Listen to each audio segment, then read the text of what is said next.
Hello everyone, welcome back to the channel. ഇന്ന് നമ്മൾ Xpathന്റെ വേറൊരു ടോപ്പിക്കാണ് നോക്കാൻ വേണ്ടി പോകുന്നത് ElementTraversing using Xpath. അപ്പോൾ CS സെലക്ടർ വെച്ചിട്ട് എങ്ങനെയാണ് എലമെന്റ് ട്രാവേഴ്സ് ചെയ്യുന്നതെന്നുള്ള ലാസ്റ്റ് വീഡിയോയിൽ നമ്മൾ നോക്കിയിട്ടുണ്ടായിരുന്നു. ഇനി നമുക്ക് സെയിം തന്നെ Xpath വെച്ച് എങ്ങനെയാണ് ചെയ്യുന്നതെന്ന് നോക്കാം. അപ്പോൾ രണ്ട് ടൈപ്പ് ട്രാവേഴ്സിംഗ് ആണുള്ളത്. ഒന്ന് ഫോർവേഡ് ട്രാവേഴ്സിങ്ങും പിന്നെ ഒന്ന് ബാക്ക്വേർഡ് ട്രാവേഴ്സിങ്ങും. ഫോർവേഡ് ട്രാവേഴ്സിംഗ് എന്ന് പറയുന്നത് നമ്മൾ ആദ്യം ഒരു പാരന്റ് നോഡിനെ ഐഡന്റിഫൈ ചെയ്യും. ഫോർ എക്സാമ്പിൾ ഒരു ഡിവിഷൻ ആണെന്ന് വിചാരിക്കുക. ആ ഡിവിഷന്റെ ഉള്ളിൽ ഒരു ബട്ടൺ കിടക്കുകയാണെങ്കിൽ നമ്മൾ ഫസ്റ്റ് ഡിവിഷൻ ഐഡന്റിഫൈ ചെയ്തിട്ടാണ് ബട്ടണിലേക്ക് എത്തുന്നത്. ഓക്കെ, അതാണ് ഫോർവേഡ് ട്രാവേഴ്സിംഗ് എന്ന് പറയുന്നത്. ബാക്ക്വേർഡ് ട്രാവേഴ്സിംഗ് എന്ന് പറയുന്നത് തിരിച്ച് ഒരു ബട്ടൺ ഐഡന്റിഫൈ ചെയ്തിട്ട് തിരിച്ച് നമ്മൾ ആ ഡിവിഷൻ, ആ ബട്ടൺ ഏത് ഡിവിഷന്റെ ഉള്ളിലാണ് എക്സിസ്റ്റ് ചെയ്യുന്നത് ആ ഡിവിഷനിലേക്ക് ട്രാവേഴ്സ് ചെയ്ത് പോകുന്നതാണ് ബാക്ക്വേർഡ് ട്രാവേഴ്സിംഗ് എന്ന് പറയുന്നത്. അപ്പൊ Xpath ബൈ ഡയറക്ഷനിലാണ് forward and backward traversing Xpath support ചെയ്യും. പക്ഷെ CS സെലക്ടർ ഒരു ഡയറക്ഷൻ മാത്രമേ സപ്പോർട്ട് ചെയ്യുന്നുണ്ടായിരുന്നുള്ളൂ, ഫോർവേഡ് ഡയറക്ഷൻ അല്ലെ. പക്ഷെ കമ്പാരിറ്റീവ്ലി Xpath കുറച്ച് സ്ലോവർ ആണ്. CSSും Xpathും കൂടി കമ്പയർ ചെയ്താൽ ഫാസ്റ്റ് ആയിട്ട് വർക്ക് ചെയ്യുന്നത് CSS തന്നെ കേട്ടോ. അപ്പൊ ഈ രണ്ട് പോയിന്റ്സ് നിങ്ങൾ ഓർത്തിരിക്കാം. അതുപോലെ തന്നെ ഈ സിൻടാക്സ് Xpath എങ്ങനെയാണ് നമ്മൾ ഡിറൈവ് ചെയ്ത് എടുത്തതെന്നുള്ള സിൻടാക്സ് ഞാനൊരു സ്ലൈഡിൽ ആഡ് ചെയ്തു എന്നേ ഉള്ളൂ, നിങ്ങൾക്ക് കുറച്ചുകൂടി ഒന്ന് എളുപ്പമാവാൻ വേണ്ടിയിട്ട്. അപ്പോൾ ഡബിൾ സ്ലാഷ് ആദ്യം കൊടുക്കുക. ഏത് എലമെന്റ് ആണോ ഐഡന്റിഫൈ ചെയ്യേണ്ടത് ആ എലമെന്റിന്റെ ടാഗ് നെയിം കൊടുക്കണം. അതിനുള്ളിൽ നമുക്ക് എടുക്കാൻ പറ്റുന്ന ഒരു ആട്രിബ്യൂട്ട്, യുണീക്ക് ആയിട്ട് എലമെന്റിനെ കിട്ടുമെന്ന് ഉറപ്പുള്ള ഒരു ആട്രിബ്യൂട്ടും അതിന്റെ വാല്യൂ നമ്മൾ സ്ക്വയർ ബ്രാക്കറ്റിൽ കൊടുക്കും. അപ്പൊ ഇങ്ങനെയാണ് നമ്മൾ ഇതിനെ ഐഡന്റിഫൈ ചെയ്തെടുക്കുന്നത്, ബേസിക് ആയിട്ട് ഒരു Xpath ഡിറൈവ് ചെയ്യുന്നത്. ഇനി നമുക്ക് ഫോർവേഡ് ആൻഡ് ബാക്ക്വേർഡ് ട്രാവേഴ്സിംഗ് ഏതെങ്കിലും സൈറ്റിൽ പോയിട്ട് നോക്കാം. അപ്പൊ ഞാൻ എക്സാമ്പിൾ ആയിട്ട് ഈ സൈറ്റാണ് എടുത്തത്. അപ്പൊ ഇവിടെ നിങ്ങൾക്ക് കാണാം ലോഗിൻ എന്ന് പറഞ്ഞൊരു സെക്ഷനുണ്ട്, രജിസ്റ്റർ എന്ന് പറഞ്ഞൊരു സെക്ഷനുണ്ട്. രണ്ടിലും യൂസർ നെയിമും പാസ്വേഡും ബട്ടണുകളും ഒക്കെ ഉണ്ട്. അപ്പൊ നമ്മൾ ആദ്യം നമുക്ക് ഈ യൂസർ നെയിം ഫീൽഡ് ഒന്ന് ഐഡന്റിഫൈ ചെയ്ത് നോക്കാം. അപ്പൊ ഇവിടെ എനിക്ക് യൂസർ നെയിം ഫീൽഡിലേക്കാണ് ഞാൻ ട്രാവേഴ്സിംഗ് ട്രൈ ചെയ്യാൻ വേണ്ടി പോകുന്നത്. അപ്പൊ ഇവിടെ നിങ്ങൾക്ക് കാണാം ആദ്യം ഒരു ഫോം ഉണ്ട് അല്ലെ, ലോഗിൻ എന്ന് പറഞ്ഞൊരു ഫോം ഉണ്ട്. ഇവിടെ ഞാൻ ഇവിടെ ക്ലിക്ക് ചെയ്തപ്പോൾ തന്നെ നിങ്ങൾക്ക് കാണാം ഈ എൻ്റയർ ഫോമാണ് ഇവിടെ സെലക്ട് ആയിരിക്കുന്നത്, ലോഗിൻ എന്നുള്ള ഫോം. ഓക്കെ, അതിനുള്ളിൽ ഒരു പാരഗ്രാഫ് ടാഗ് ഉണ്ട്. ഈ പാരഗ്രാഫ് ടാഗിന്റെ ഉള്ളിലാണ് നമ്മുടെ ഇൻപുട്ട്, ആ യൂസർ നെയിം എന്നുള്ള ഇൻപുട്ട് ഫീൽഡ് കിടക്കുന്നത്. അപ്പൊ ഇവിടെ നമുക്ക് ഓരോന്നിലേക്കും ട്രാവേഴ്സ് ചെയ്തെത്തണം. ആദ്യം ഞാൻ എൻ്റയർ ഫോമിനെയാണ് ഐഡന്റിഫൈ ചെയ്യാൻ വേണ്ടി പോകുന്നത്. അപ്പൊ ഇതാണ് എൻ്റെ ഫോം. അപ്പൊ ഇവിടെ എനിക്ക് ഐഡന്റിഫൈ ചെയ്യാൻ പറ്റുന്ന ഒരു ആട്രിബ്യൂട്ട് എന്ന് പറഞ്ഞാൽ ക്ലാസ് എന്ന് പറഞ്ഞൊരു ആട്രിബ്യൂട്ട് ആണ്. ഓക്കെ, അപ്പോൾ ആ Xpath കൊടുക്കുന്ന അതേ ഫോർമാറ്റിൽ തന്നെ നിങ്ങൾ കൊടുക്കാം. ആ ഫോമിന്റെ ടാഗ് നെയിമാണ് എഴുതുന്നത്, ഫോമാണ് അതിന്റെ ടാഗ്. സ്ക്വയർ ബ്രാക്കറ്റ് ഓപ്പൺ ചെയ്യാം. ക്ലാസ് എന്ന് പറഞ്ഞൊരു ആട്രിബ്യൂട്ടാണ് നമ്മളവിടെ എടുക്കാൻ വേണ്ടി പോയത്. ഒന്നുകൂടെ ഞാൻ ഇൻസ്പെക്ട് ചെയ്യാം. കണ്ടോ, ക്ലാസ് എന്ന് പറഞ്ഞൊരു ആട്രിബ്യൂട്ടും പിന്നെ അതിൻ്റെ ഇത് മെത്തേഡാണ്, അതിന്റെ പോസ്റ്റ് മെത്തേഡാണ്. ഇപ്പൊ ക്ലാസ് എന്നുള്ള ഈ ആട്രിബ്യൂട്ട് വെച്ച് നമുക്ക് ഐഡന്റിഫൈ ചെയ്യാൻ നോക്കാം. അപ്പൊ അതിന്റെ വാല്യൂ ലോഗിൻ ആണ്. അപ്പൊ അത് നിങ്ങൾ കോഡ്സിനകത്ത് കൊടുക്കുക, ലോഗിൻ. കോഡ്സും സ്ക്വയർ ബ്രാക്കറ്റും നമ്മൾ ക്ലോസ് ചെയ്യുന്നു. അപ്പൊ നിങ്ങൾക്ക് കാണാം എൻ്റയർ ഫോം ഐഡന്റിഫൈ ചെയ്തു.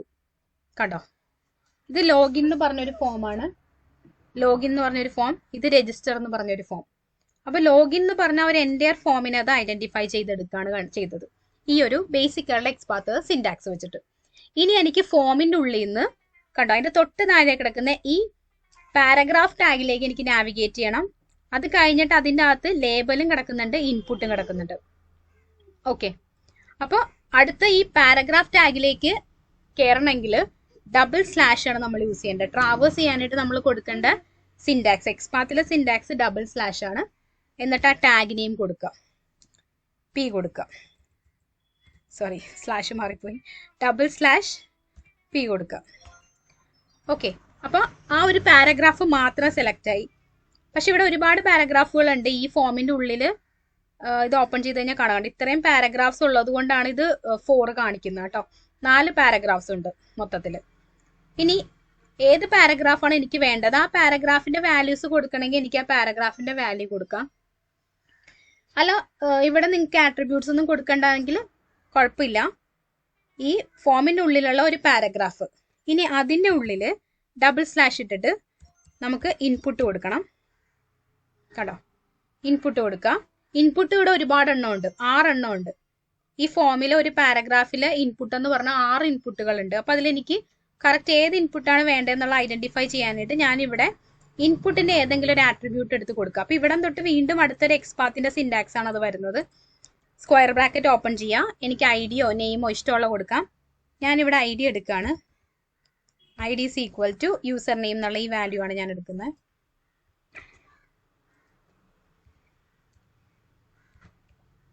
ഓക്കെ, സ്ക്വയർ ക്ലോസ് ചെയ്തു. അപ്പോൾ ഇതിന്റെ മീനിങ് എന്ന് വെച്ചാൽ ലോഗിൻ എന്ന് പറഞ്ഞൊരു ഫോം ഉണ്ടായിരുന്നു. ക്ലാസ് ലോഗിൻ വരുന്ന ഒരു ഫോം ഉണ്ട്. അതിൻ്റെ ഉള്ളിൽ ഒരു പാരഗ്രാഫ് ഉണ്ട്. ആ പാരഗ്രാഫിന്റെ ഉള്ളിൽ ഒരു ഇൻപുട്ട് ഫീൽഡ് ഉണ്ട്. യൂസർ നെയിം എന്നുള്ള ഒരു ഇൻപുട്ട് ഫീൽഡ് ഉണ്ട്. അപ്പോൾ 3 പ്രാവശ്യം ഞാൻ ട്രാവേഴ്സ് ചെയ്തു. അതായത് ഫോമിൽ നിന്ന് പാരഗ്രാഫിലേക്കും പാരഗ്രാഫിൽ നിന്ന് ഇൻപുട്ടിലേക്കും 3 എലമെന്റുകളിലേക്ക് ഇന്റേണൽ എലമെന്റ്സിലേക്ക് ഞാൻ ട്രാവൽ ചെയ്തു. 2 വട്ടം ട്രാവേഴ്സിങ് ഇവിടെ നടന്നിട്ടുണ്ട്. ഓക്കെ, അപ്പോൾ ഈ എലമെന്റിന് ഞാൻ ഇങ്ങനെ ഡബിൾ സ്ലാഷ് വെച്ച് ഐഡന്റിഫൈ ചെയ്തു. അപ്പോൾ ഇതാണ് ഫോർവേഡ് ട്രാവേഴ്സിങ് എന്ന് പറയുന്നത്. ഓക്കെ, സെയിം ആയിട്ട് തന്നെ എനിക്ക് ഇതിനകത്ത് പാസ്വേഡ് കണ്ടുപിടിക്കാം. പാസ്വേഡ് അതുപോലെ തന്നെ ഇരിക്കുന്ന ഈ മെയിൻ ഫോം എന്ന് പറയുന്നത് അടുത്ത പാരഗ്രാഫിലാണ് പാസ്വേഡ് ഇരിക്കുന്നത്. പക്ഷേ ഈ ഫോം ക്ലാസ് ലോഗിൻ ഇതേ ഫോം തന്നെയാണ് അതിൻ്റെ സെക്കൻഡ് പാരഗ്രാഫിൽ. ഓക്കെ, സെക്കൻഡ് പാരഗ്രാഫിലെ ഒരു ഇൻപുട്ടാണ് പാസ്വേഡ് എന്ന് പറയുന്നത്. അതിൻ്റെ ഐ ഡി എന്ന് പറയുന്ന പാസ്വേഡാണ്, നെയിം എന്ന് പറയുന്നത് പാസ്വേഡാണ്. ഇപ്പം നിങ്ങൾക്ക് ഇത് ഐ ഡി വെച്ചിട്ട് എടുക്കണ്ട, വേറെ ഏതെങ്കിലും ആട്രിബ്യൂട്ട് കൊടുക്കണമെങ്കിൽ ഇവിടെ നെയിം കൊടുക്കാം, ഈക്വൽ ടു പാസ്വേഡ് എന്ന് കൊടുക്കാം. ഓക്കെ, അപ്പോൾ അതേ ഫോമിൽ തന്നെ ഞാൻ പാസ്വേഡ് ഫീൽഡിനെ ഐഡന്റിഫൈ ചെയ്തതാണ്. ഫോർവേഡ് ട്രാവേഴ്സിംഗ് വെച്ച് ഞാൻ ഐഡന്റിഫൈ ചെയ്തു. ഓക്കെ, അപ്പോൾ ഇത് 2 ഫോർവേഡ് ട്രാവേഴ്സിങ്ങിന്റെ എക്സാമ്പിൾ ആണ്. ഇനി തിരിച്ച് ബാക്ക്വേർഡ് ട്രാവേഴ്സിംഗ് എങ്ങനെ ചെയ്യുന്നതെന്ന് വെച്ചാൽ ആദ്യം ഞാനൊരു എലമെന്റിനെയാണ് ഐഡന്റിഫൈ ചെയ്തെടുക്കുക. ഫസ്റ്റത്തെ ആ ഒരു ഉള്ളിലുള്ള ഒരു എലമെന്റിനെ, അതായത് ഇപ്പോൾ ഈ ലോഗിൻ ബട്ടൺ എനിക്ക് ഐഡന്റിഫൈ ചെയ്യണമെങ്കിൽ അതിനെ ഇൻസ്പെക്ട് ചെയ്യാം. എന്നിട്ട് ലോഗിൻ ബട്ടന്റെ മാത്രം എക്സ്പാത്ത് അവിടെ കൊടുക്കുക. അത് അതിന്റെ ടാഗ് നെയിം എന്ന് പറയുന്ന ഇൻപുട്ടാണ്. ഡബിൾ സ്ലാഷ് ഇൻപുട്ട് കൊടുക്കണം. എന്നിട്ട് ഒന്നുകൂടി ഇൻസ്പെക്ട് ചെയ്തോട്ടെ.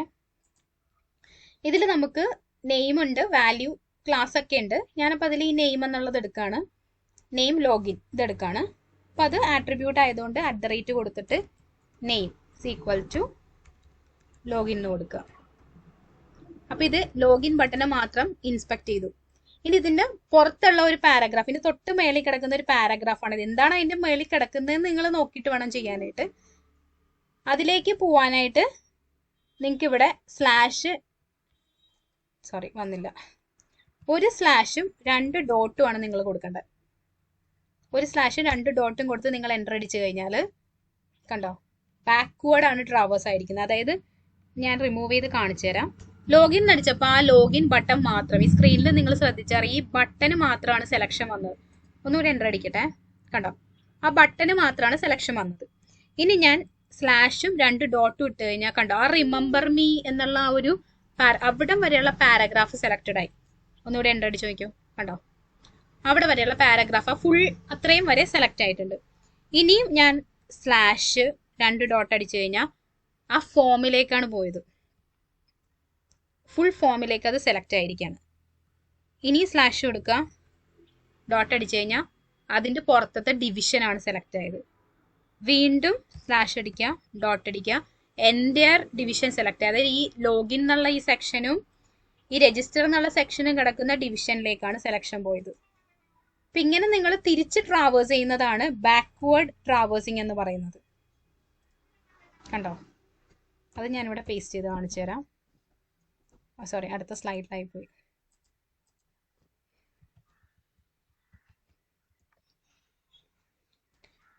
കണ്ടോ, രണ്ടും തമ്മിലുള്ള ഡിഫറൻസ് നിങ്ങൾക്ക് മനസ്സിലാകും.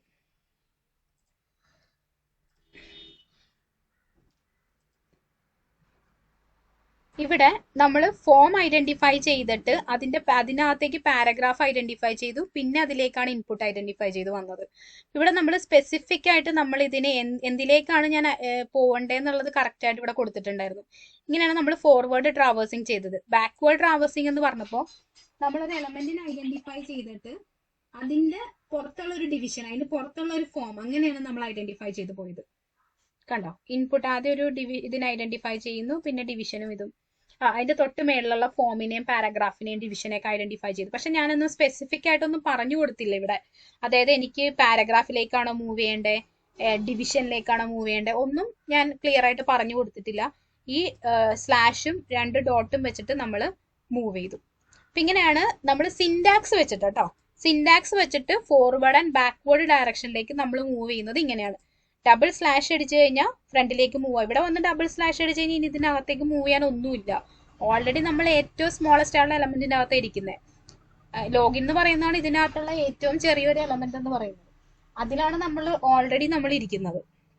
ഇനി അതിന്റെ പുറത്തേക്ക് നമുക്ക് ഉള്ളിലേക്ക് നമുക്ക് മൂവ് ചെയ്യാൻ ഒന്നുമില്ല. അപ്പൊ ഇനി ഇവിടെ ഡബിൾ സ്ലാഷ് കൊടുത്തിട്ട് കാര്യമില്ല. അസം ഇപ്പൊ നിങ്ങളൊരു ഡബിൾ സ്ലാഷ് ഒരു ഡിവ് കൊടുക്കാന്ന് വിചാരിക്കുക. ഒരുപാട് ഡിവിഷനുകളുണ്ട്. വീണ്ടും ഡബിൾ സ്ലാഷ് ഡിവ് കൊടുത്താൽ അതിനുള്ളിലത്തെ ഡിവിലേക്ക് അത് വന്നു. കണ്ടോ, ഇതാണ് ഏറ്റവും മെയിൻ ഡിവ്. ഈ പേജ് റാപ്പ് എന്ന് പറയുന്നതാണ് മെയിൻ ഡിവിഷൻ എന്ന് പറയുന്നത്. കണ്ടോ, ആ പേജ് റാപ്പിന്റെ ഉള്ളിൽ നിന്ന് നിങ്ങൾ ഒന്നും കൂടി ഡിവ് അടിച്ചു കഴിഞ്ഞാൽ അതിന്റെ ഉള്ളിലത്തെ ഹെഡർ റാപ്പ് എന്നുള്ളതിലെത്തി. വീണ്ടും നിങ്ങൾ ഒന്നും കൂടി അടിക്കുകയാണ് ഡിവിഷൻ. കണ്ടോ, സൈറ്റ് ലോഗോ. പിന്നെ അതിന്റെ ഉള്ളിൽ കയറി വീണ്ടും ഞാൻ ഡിവിഷൻ അടിച്ചു, സോഷ്യൽ വിജറ്റ്. വീണ്ടും അതിനുള്ളിലുള്ള ഡിവിഷനിലേക്ക് അത് വന്നിരിക്കുന്നത്. ഇനി ഡിവ്. കണ്ടോ, അടുത്ത ഡിവിഷനിലെത്തി. വീണ്ടും അതിൻ്റെ ഉള്ളിലത്തെ ഡിവിഷൻ. കണ്ടോ, ഇങ്ങനെ നിങ്ങൾക്ക് എത്ര ഉള്ളിലേക്ക് വേണമെങ്കിലും നിങ്ങൾക്ക് ട്രാവേഴ്സ് ചെയ്ത് വരാം. ഡിവിഷനാണ് നിങ്ങൾ കൊടുക്കാൻ ഉദ്ദേശിക്കണമെങ്കിൽ ഇങ്ങനെ നിങ്ങൾക്ക് ട്രാവേഴ്സ് ചെയ്ത് ഇനി ഇതിനുള്ളിൽ ഡിവിഷൻ ഒന്നുമില്ല. ഇത് ഏറ്റവും സ്മോളസ്റ്റ്, ഇതിനുള്ളിൽ ഒരു സ്പാൻ ആണ് ഇനി ഉള്ളത്. കണ്ടോ, ഇവിടം വരെ നമ്മൾ എത്തി. അതുകൊണ്ട് ഇനി അത് ഐഡന്റിഫൈ ചെയ്യുന്നില്ല. കണ്ടോ, മാക്സിമം നമ്മൾ എത്തി. അപ്പം ഇനി ബാക്ക് അടിച്ചിട്ട് സ്പാൻ കൊടുക്കുക. സ്പാൻ കൊടുത്തപ്പോൾ ആ സ്പാനിന്റെ ഉള്ളിലെത്തി. ഇനി സ്പാനിന്റെ ഉള്ളിൽ വീണ്ടും ഒരു സ്പാൻ ഉണ്ട്. അത് കഴിഞ്ഞിട്ട് ഒരു ഇമേജ് ഉണ്ട്. അപ്പൊ വീണ്ടും ഒരു സ്പാനും കൂടി ഞാൻ കൊടുക്കുകയാണ്. വേണ്ട, അതിനുള്ളിലത്തെ സ്പാൻ സെലക്ട് ചെയ്ത്, അതായത് ആഡ്സ് ബൈ എന്നുള്ളതായിരുന്നു അതിനുള്ളിലത്തെ സ്പാൻ. അത് സെലക്ട് ആയി. ഇനി ഇമേജ് ആണ് പിന്നെ അതിൻ്റെ ഉള്ളിൽ കിടക്കുന്നത്. സോറി, ഇമേജ് ഒറ്റ ലൈനിലാണ് കിടക്കുന്നത്. ഇവിടെ നിങ്ങൾക്ക് കാണാം, ഇത് ഇതിൻ്റെ ഉള്ളിലല്ല. ഈ സ്പാനും ഈ ഇമേജും ഒരേ ലെവലിലാണ് കിടക്കുന്നത്. കണ്ടോ, ഇവരെല്ലാവരും സിബ്ലിങ്സ് ആണ്. അപ്പൊ ഇവിടെ സ്പാൻ അല്ല, സ്പാനിന് പോലെ നിങ്ങൾക്ക് ഇമേജ് തന്നെ നിങ്ങൾ കൊടുത്താൽ ആ ഇമേജ് സെലക്ട് ആവും. ഇതിപ്പോ വേറൊരു ഡിവിഷനിലും ഇതുപോലെ ട്രാവേഴ്സ് ചെയ്ത് പോകുമ്പോൾ ഇങ്ങനെ ഒരു ഇമേജ് ഉണ്ടായിരുന്നു. അതുകൊണ്ടാണ് ബാക്കിലേക്ക് പോയത് കേട്ടോ. കാരണം നമ്മൾ സ്പെസിഫിക്കലി ഏതാ എടുക്കേണ്ടതെന്ന് ആട്രിബ്യൂട്ട്സ് ഒന്നും കൊടുത്തിട്ടില്ലല്ലോ. അപ്പൊ ഇങ്ങനെയാണ് നിങ്ങൾ ട്രാവേഴ്സ് ചെയ്യേണ്ടത്. ഫോർവേഡ് ട്രാവേഴ്സിംഗ് എന്ന് പറഞ്ഞാൽ ഡബിൾ സ്ലാഷ് വെച്ചിട്ടാണ്. അപ്പൊ അതിനകത്ത് നിങ്ങൾക്ക് ആവശ്യമുള്ള ആട്രിബ്യൂട്ട് ഓരോ പ്രാവശ്യം ഇപ്പൊ ഈ ഡിവിഷൻ എടുത്ത് കഴിയുമ്പോൾ ഈ ഡിവിഷന്റെ ആട്രിബ്യൂട്ട് എന്താണെന്ന് വെച്ചാൽ അത് സ്ക്വയർ ബ്രാക്കറ്റിൽ ഏതാന്ന് വെച്ചാൽ അത് എഴുതി കൊടുക്കാം. അടുത്ത ഡിവിഷനിൽ ഏതെങ്കിലും ആട്രിബ്യൂട്ട് കൊടുക്കണമെങ്കിൽ ഇതെല്ലാം എക്സ്പാത്തിന്റെ സിൻടാക്സുകൾ ഇവിടെ യൂസ് ചെയ്ത് നിങ്ങൾക്ക് പോകാം. ഓരോന്നിന്റെ ഇടയിലും എക്സ്പാത്തിന്റെ സിൻടാക്സുകൾ യൂസ് ചെയ്ത് പോകാം. അതുപോലെ ബാക്ക്വേർഡ് ട്രാവേഴ്സിംഗിൽ നിങ്ങൾ പക്ഷേ ഡിവിഷൻ ആണോ പാരഗ്രാഫ് ആണോ എന്ന് നോക്കേണ്ട ആവശ്യമില്ല. ഒരെണ്ണം ഐഡന്റിഫൈ ചെയ്യുക, ഒരു എലമെന്റിനെ ഐഡന്റിഫൈ ചെയ്യുക, എന്നിട്ട് സ്ലാഷ് 2 ഡോട്ട്, പിന്നെ സ്ലാഷ് 2 ഡോട്ട് അങ്ങനെ കൊടുത്ത് ബാക്ക്വേർഡ് ഡയറക്ഷനിലേക്ക് നിങ്ങൾക്ക് ട്രാവേഴ്സ് ചെയ്യാം.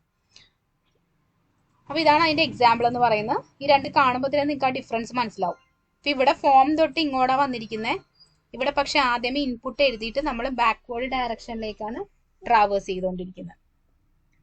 ഓക്കെ, അപ്പൊ ഇതിന്റെ അഡ്വാൻറ്റേജ് എവിടെയാ വരുന്നതെന്ന് വെച്ച് കഴിഞ്ഞാല്, ഇപ്പോ ഈ പേജിൽ തന്നെ നമുക്ക് 2 പാസ്വേഡ് ഫീൽഡുകൾ ഉണ്ട്. കണ്ടോ, രണ്ടിന്റെ പേരുകൾ സെയിം ആണ്. ഇവിടെ നോക്കിയേ, പാസ്വേഡ് എന്ന് പറയുന്നത് കണ്ടോ, ടൈപ്പ് പാസ്വേഡാണ്, നെയിമും പാസ്വേഡാണ്. ഇവിടെ അതുപോലെ തന്നെ പാസ്വേഡ് എന്ന് പറയുമ്പോൾ ടൈപ്പ് പാസ്വേഡാണ്, നെയിമും പാസ്വേഡാണ്. ഓക്കെ, അപ്പൊ ആ ഈ സിറ്റുവേഷനിൽ നമ്മളിപ്പോ ഒരു എക്സ്പാത്ത് എഴുതി കഴിഞ്ഞാൽ, നെയിം വെച്ചിട്ട് ഒരു എക്സ്പാത്ത് എഴുതി കഴിഞ്ഞാൽ ഇപ്പോൾ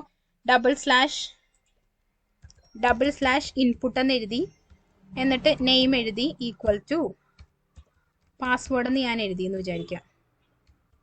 ഇങ്ങനെ എഴുതി കഴിഞ്ഞാൽ 2 പാസ്വേഡ് ഫീൽഡും ഐഡന്റിഫൈ ആയി. കണ്ടോ, 2 എണ്ണം ഐഡന്റിഫൈ ചെയ്യും. അപ്പൊ ഇങ്ങനെ നടക്കുന്ന ഒരു സിറ്റുവേഷനിൽ നമുക്ക് എന്താ ചെയ്യാൻ പറ്റുന്ന വെച്ചാൽ, അതിന്റെ പാരന്റ് നോഡ് വഴി നമുക്ക് ഐഡന്റിഫൈ ചെയ്യാം. അതായത് എനിക്കിപ്പോ ഈ ക്ലാസിന്റെ പാരന്റ് നോഡാണ് എടുക്കേണ്ടത്, ഈ രജിസ്റ്റർ എന്നുള്ളതിന്റെ പാസ്വേഡാണ് എടുക്കേണ്ടതെങ്കിൽ എനിക്ക് ഈ ഫോം ആണ് എടുക്കേണ്ടത്. അപ്പൊ ഈ ഫോം തൊട്ട് ഞാൻ ഐഡന്റിഫൈ ചെയ്യാം. അതായത് ഞാനിത് കട്ട് ചെയ്തിട്ട് കാണിച്ചു തരാം. ആദ്യം ഞാൻ ഐഡന്റിഫൈ ചെയ്യേണ്ടത് ഫോം ആണ്. ആ ഫോമിന്റെ ക്ലാസ് എന്ന് പറയുന്നത് രജിസ്റ്റർ ആണ്. അപ്പൊ എൻ്റർ ഫോം സെലക്ട് ആയി. നേരത്തെ നമ്മൾ ലോഗിൻ ആയിരുന്നു സെലക്ട് ചെയ്ത്, ഇപ്പുറത്തെ ബോക്സ് സെലക്ട് ചെയ്ത്, ഇതിപ്പോ ഇപ്പുറത്തെ ഫോമാ സെലക്ട് ചെയ്യണം. ഇനി അതിൻ്റെ അകത്ത് നോക്കുക നിങ്ങൾ, അതിനുള്ളിൽ എന്താ. അപ്പൊ ഇത് മാത്രമായിട്ട് നിങ്ങൾക്ക് സെലക്ഷൻ കിട്ടി. അവിടെ ഒരു ഏരിയ മാത്രം സെലക്റ്റഡ്. ഇനി അതിനുള്ളിൽ ഒരു പാരഗ്രാഫിനുള്ളിലാണ് പാസ്വേഡ് ഇരിക്കുന്നത്. അപ്പൊ നിങ്ങൾ പാരഗ്രാഫ് കൊടുക്കുക, പി കൊടുക്കുക. അപ്പൊ അതിനകത്ത് പാരഗ്രാഫിലേക്ക് വന്നു. ഇനി അതിൻ്റെ ഉള്ളിൽ എന്ത് കൊടുക്കണം, ഇപ്പൊ നേരത്തെ ഐഡന്റിഫൈ ചെയ്ത ഇൻപുട്ടിനെ കൊടുക്കണം. ഇൻപുട്ട് 2 സ്ലാഷ് ഇടുക, ഇൻപുട്ടിന്റെ കൂടെയുള്ള ഏതെങ്കിലും ആട്രിബ്യൂട്ട് എടുത്ത് കൊടുത്തു, പാസ്വേഡ് തന്നെ ഞാൻ കൊടുക്കുകയാണ്. കണ്ടോ? അപ്പൊ ഇവിടെ ഇപ്പൊ 1 of 1 വന്നുള്ളൂ. കാര്യം എന്ന് വെച്ചാൽ ഇത് ക്ലാസ് ഫോമിന്റെ ക്ലാസ് രജിസ്റ്റർ ആണ്. രജിസ്റ്റർ ഫോമിലുള്ള പാസ്വേഡിനെയാണ് നിങ്ങൾ ചൂസ് ചെയ്തത്, അല്ലാതെ ലോഗിൻ ഫോമിലുള്ള പാസ്വേഡിനെ അല്ല. അങ്ങനെ വളരെ ക്ലിയർ ആയിട്ട് നമുക്ക് എക്സ്പ്ലെയിൻ ചെയ്യാൻ വഴി നമുക്ക് സിൻടാക്സ് വഴി നമുക്ക് കറക്റ്റ് ആയിട്ട് പാരന്റ് നോഡിൽ നിന്ന് ചൈൽഡ് നോഡിലേക്കുള്ള ട്രാവേഴ്സിങ് അല്ലെങ്കിൽ ചൈൽഡ് നോഡിൽ നിന്ന് തിരിച്ചുള്ള ട്രാവേഴ്സിങ് നമുക്ക് ചെയ്യാൻ വേണ്ടി പറ്റും. അതാണ് ബാക്ക്വേർഡ് ആൻഡ് ഫോർവേഡ് ട്രാവേഴ്സിങ് ഡോമിൽ ചെയ്യുന്ന, എക്സ്പാത്ത് വഴി ചെയ്യുന്ന ഇങ്ങനെയാണ്. പിന്നെ എക്സ്പാത്ത് ആക്സസസ് വഴി, ആക്സസ് മെത്തേഡ്സ് കുറച്ചുണ്ടായിരുന്നു, പാരന്റ് ആക്സസ്, സിബ്ലിങ്, അങ്ങനത്തെ കുറച്ച് എക്സ്പാത്ത് ആക്സസുകൾ വഴി നമ്മൾ ചെയ്ത് നോക്കിയിട്ടുണ്ടായിരുന്നു. ഒരു ഇതിന് മുന്നത്തെ വീഡിയോ, എക്സ്പാത്തിന്റെ തൊട്ട് മുന്നത്തെ വീഡിയോ ആക്സസ് മെത്തേഡ്സിന്റെ വീഡിയോയാണ്. അതിൽ ഞാൻ എക്സ്പ്ലെയിൻ ചെയ്തിട്ടുണ്ട് ആക്സസ് മെത്തേഡ്സ് വഴി, പാരന്റ് എന്നുള്ള ആക്സസ് മെത്തേഡ്, സിബ്ലിങ്, പിന്നെ അതുപോലെ തന്നെ ആൻസെസ്റ്റർ, സ്റ്റാർട്ട് വിത്ത്, അങ്ങനെ കുറെ കാര്യങ്ങൾ വെച്ചിട്ട് എങ്ങനെയാണ് മെത്തേഡ്സ് വഴി നിങ്ങൾ ട്രാവേഴ്സിങ് നിങ്ങൾ ചെയ്യാൻ പറ്റുന്നത് എന്നുള്ളത് ലാസ്റ്റ് വീഡിയോയിൽ ഉണ്ടായിരുന്നു. എക്സ്പാത്തിന്റെ ലാസ്റ്റ് വീഡിയോ കേട്ടോ, അതിലുണ്ടായിരുന്നു. പക്ഷെ അതിൽ സിൻടാക്സ് വെച്ചിട്ടുള്ളത് നമ്മൾ ചെയ്തിട്ടുണ്ടായിരുന്നില്ല. അതുകൊണ്ടാണ് ഞാനത് സെപ്പറേറ്റ് ആയിട്ട് ഒരു വീഡിയോ ആയിട്ട് ചെയ്തത്. നിങ്ങൾക്ക് ആക്സസ് മെത്തേഡുകളൊക്കെ ഓർത്തിരിക്കാൻ ചിലപ്പോൾ ബുദ്ധിമുട്ടായിരിക്കും. ആൻസെസ്റ്റർ, സിബ്ലിങ്, പാരന്റ്, അങ്ങനെയൊക്കെ ഓരോ വേർഡുകളും അതിന്റെ സിൻടാക്സുകളും ഓർത്തിരിക്കാൻ ചിലപ്പോൾ ബുദ്ധിമുട്ടാണെങ്കിൽ നിങ്ങൾക്ക് ഈ ഒരു 2 സിൻടാക്സ് പഠിച്ചു വെച്ചാൽ മതി. നിങ്ങൾക്ക് ബാക്ക്വേർഡും ഫോർവേഡും നിങ്ങൾക്ക് ട്രാവേഴ്സ് ചെയ്യാൻ വേണ്ടി പറ്റും. ഓക്കെ, അപ്പൊ ഇതാണ് ഡോം ട്രാവേഴ്സിങ് എക്സ്പാത്ത് വെച്ച് ചെയ്യുന്നത് ഇങ്ങനെയാണ്. ഓക്കെ, അപ്പോൾ ഇത് നിങ്ങൾ ഏതെങ്കിലും ഒരു സൈറ്റ് എടുക്കുക, ട്രൈ ചെയ്ത് നോക്കുക, അങ്ങോട്ടും ഇങ്ങോട്ടും ട്രാവേഴ്സ് ചെയ്ത് നോക്കുക. CSS സെലക്ടറിൽ നമുക്ക് ഒരു ഡയറക്ഷൻ മാത്രമേ സാധിക്കുമായിരുന്നുള്ളൂ, എക്സ്പാത്ത് 2 ഡയറക്ഷനും സപ്പോർട്ട് ചെയ്യും. ആ പോയിന്റ് നിങ്ങൾ എപ്പോഴും ഓർത്തിരിക്കുക. ഓക്കെ, അപ്പോൾ ഇത്രയേ ഉള്ളൂ, ട്രാവേഴ്സിങ്ങിന്റെ എക്സ്പ്ലനേഷൻസ് ഇത്രയേ ഉള്ളൂ. അപ്പോൾ അടുത്ത വീഡിയോയിൽ കാണാം. Thank you for your time. By.